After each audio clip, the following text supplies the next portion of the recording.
ئەما خەڵکێکی نەخوێنەوار عوام کە وا ئەزانێ عەرەبی نازانێ شعرێکی بۆ بخوێنە بڵێ ئاەتە تەسلیمە بێت ئەو وا ئەزانێ بە قسەی خوا ئەکات بەڵام لەگەڵ ئەوەشە تاوان منکەر هەر منکەرەوەنە کوفری گەورە ناوارکردنە غەیرەخوا لە قەبر پاڕانەوە وا بزانی غەیرە خوای گەورە صیفەتی غەیب ئەزانێ وایوانی وا بزانی غەیرە خوای پەروەردگار شیفات ئەدا مناڵت ئەداتێ کەوا بوو لێرە بترسی لە قبرێکە لە شارێکی ترە لە قبرێک بترسی وانێ ئەو ترسی غەیرە تەبیعی پێ ئەوترێت مانە گرنگن بۆ ئەوەی کە بینەر بدەنێت چەند گرنگە جێ بگرێت لەم بەرنامەیە سنەیە بەرامبەر مسلمانان بۆ ئیمامی ئەحمەد لەژێر تەعزیبا بوو بە ناو بەغدادا ڕێیەکەوەی خەڵکینە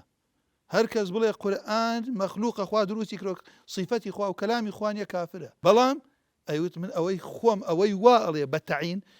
شتەکە کوفرە بس هم بكفر ناس والله لو أن لي دعوة مستجابة لصرفتها للسلطان بو لبروي فقهي إسلامي شريعة دبو سلطانكش واي أزاني واتيان قام دبو أو دينا نقل دجاهتي دينا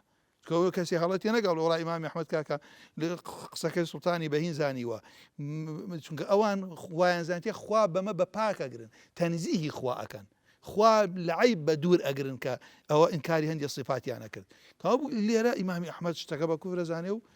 قائلەکەی بە کافر نازانێت چونکە جیاوازە تۆڵی خەڵکینە ئەمە کوفرە بەڵام ئەو کەسەی کە هاتیایە بە ئیقامە حوجە بکرێتە سەری بزان مانعێک نییە جاهلیەک تەقلیدیە تەئویلێک